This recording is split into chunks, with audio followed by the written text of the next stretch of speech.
Welcome, everyone, to another edition of your regularly programmed, scheduled morning workout talk brought to you by Literary Pharaoh. Hey, guys, good morning. Another day, Wednesday, headed to the gym as scheduled.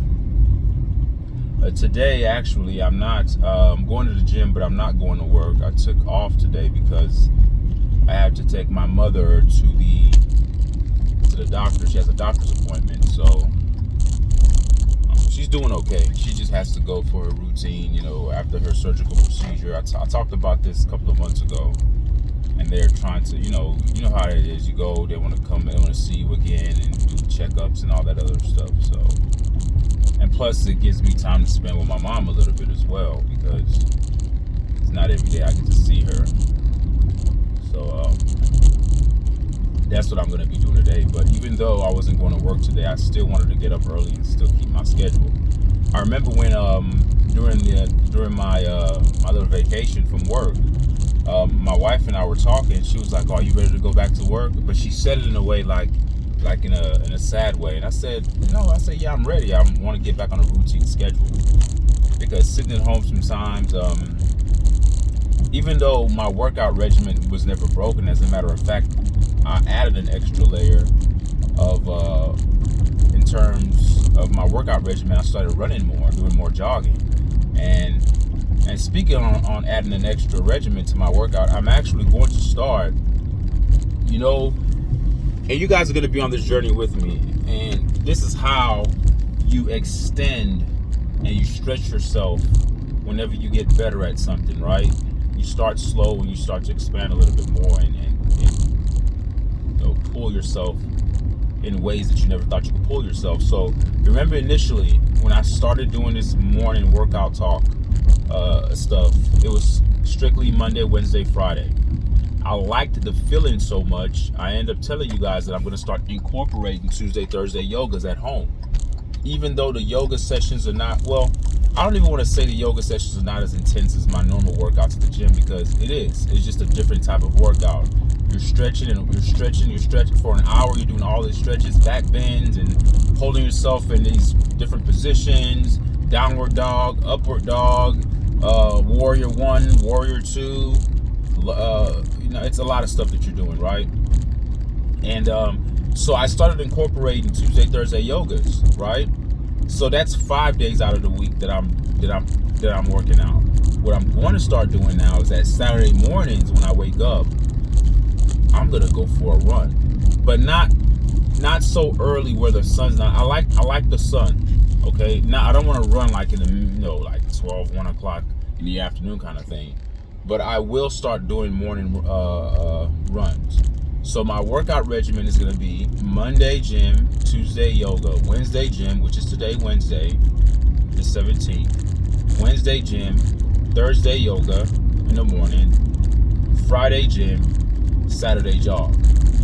That's what I'm going to start doing. This is what's going to keep my body just constantly in motion and keeping my muscles guessing, because I try to do different things. What you don't want to do is get to the point where you're just doing the same workouts every time, and at the same time then the body plateaus. What do I mean by plateaus? It means that when you initially, if you've never worked out and you start working out, you are going to see results. And I say working out, seeing results, I also mean working out and eating right, because scientifically speaking, your nutrition is 75% of your results. You can go to the gym all you want, and if you're eating garbage, you're not going to see results. As a matter of fact, the garbage that you're eating is going to impact your output. It's going to impact how much you can do in the gym. Okay, so eating right,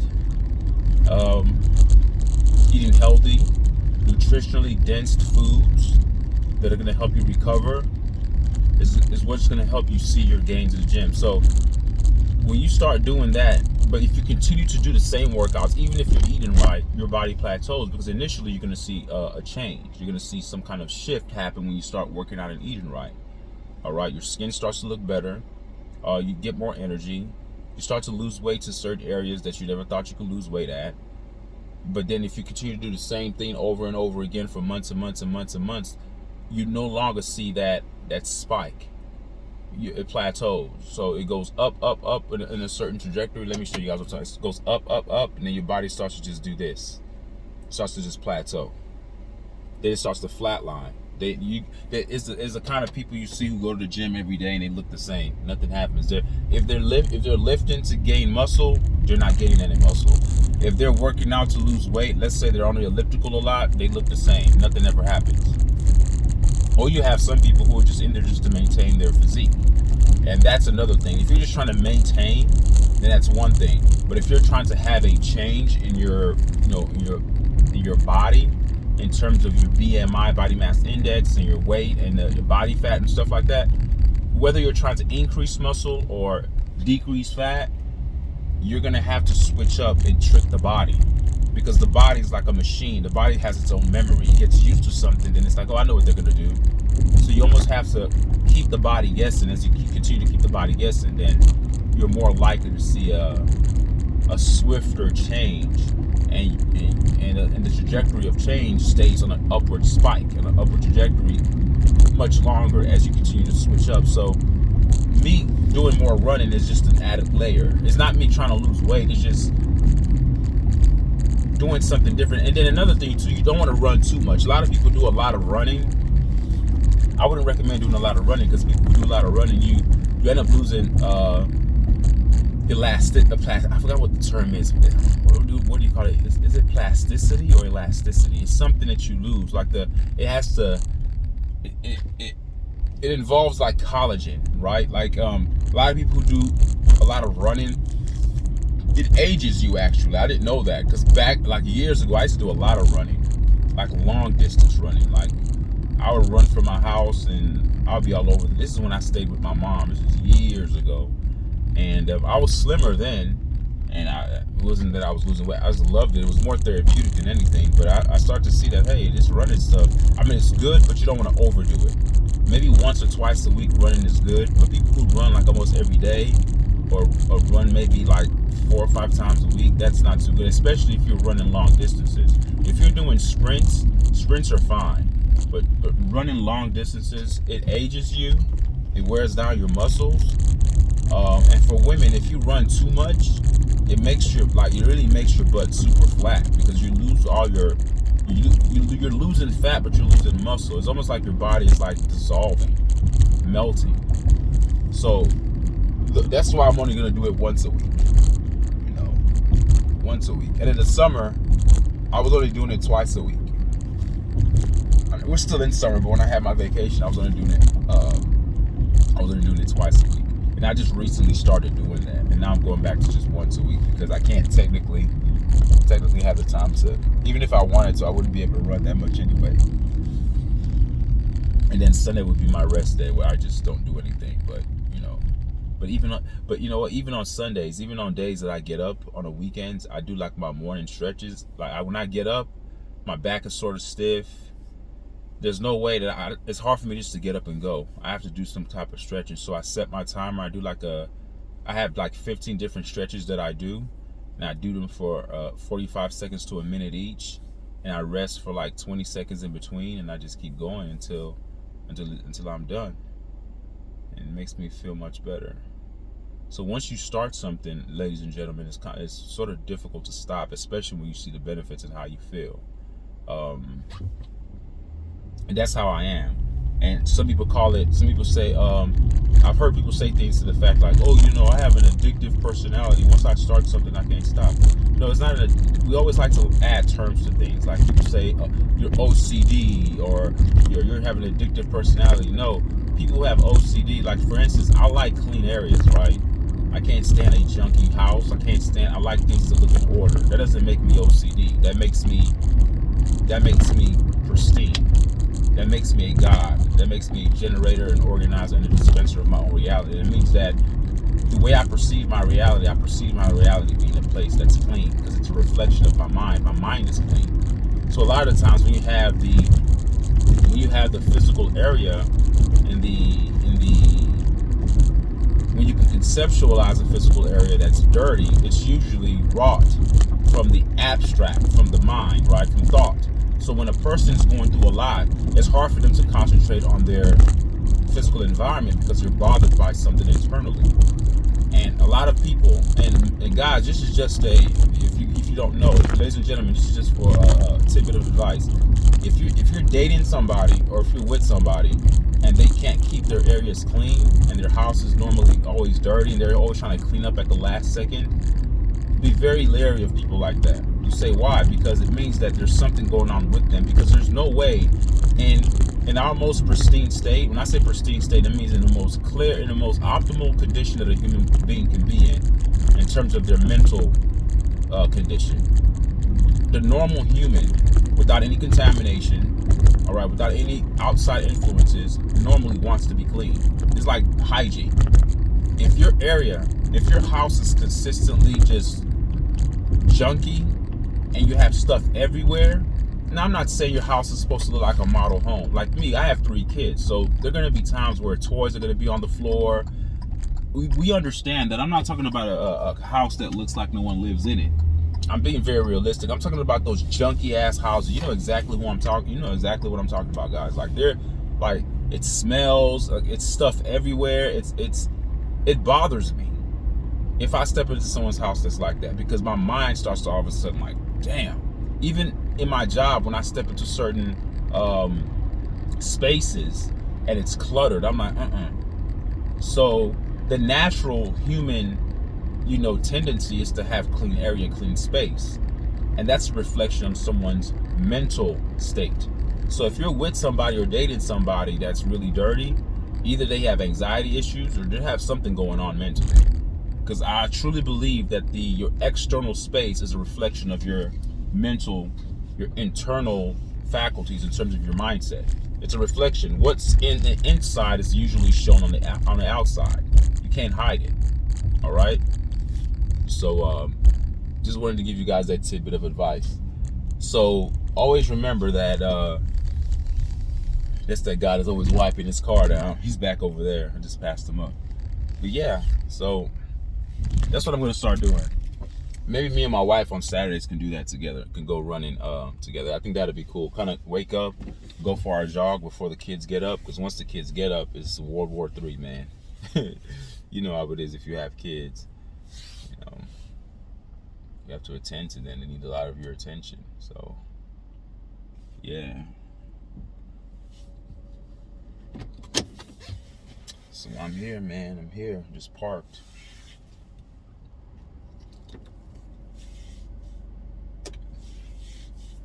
Yeah, so that's what I'm going to be doing from now on. That's the plan. That's the plan.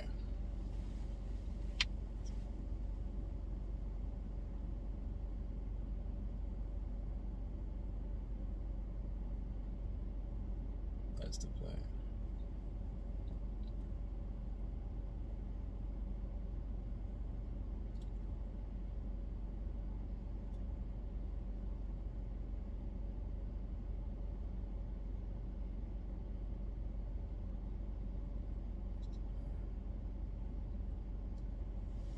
Yep, that's the plan.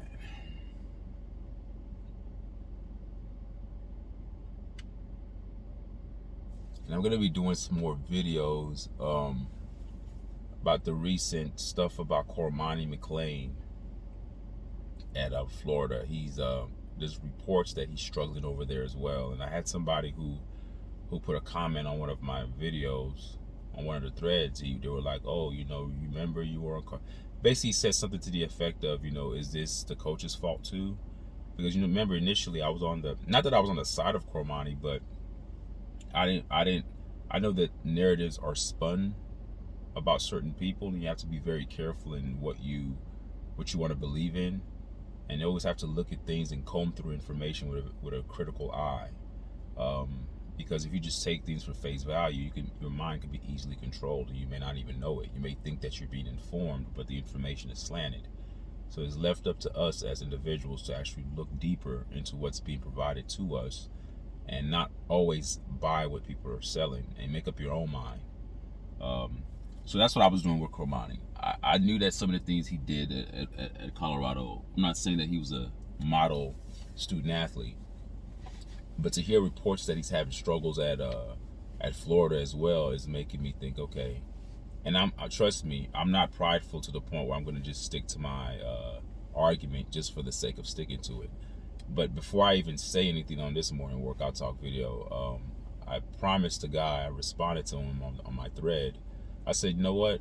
I'm going to look into this. And if it is, once I look into it and do my little bit of research and see, because I have to contextualize what they mean by he's struggling, like what's going on, right? Because we know how life is. When something has been attached to you, it's hard to shake that, right? So if they've attached that you are a troubled student athlete, then what's going to happen is that any little thing that you do, they end up compounding it, taking what you've already done that's wrong, and then adding what you're struggling with again. So it's layered. It becomes it becomes caked up. It becomes layered. So I have to see. I can't just go off. But I've looked at 2 articles. I have not read the articles yet. One is saying that there's a report that he's struggling, and there's another one that's saying no, that the coach said there's nothing going on here. So I'm going to read both articles and break those down, and I'm going to do it like on video, because I like to read the articles with you. I don't like to see what a lot of YouTubers do. They'll take information that they hear and they give you their own spin on it. I'm going to just read the article and dissect what I'm reading. So it's not hearsay. I'm not hearing something and then paraphrasing the information and slanting it the way I want to slant it. I'm going to read it and break it down so you guys, we can all collectively make up our own minds. And it doesn't mean that you have to think like I'm thinking. I'm just telling you how I'm thinking. And that's better for you, because now you're getting a different perspective.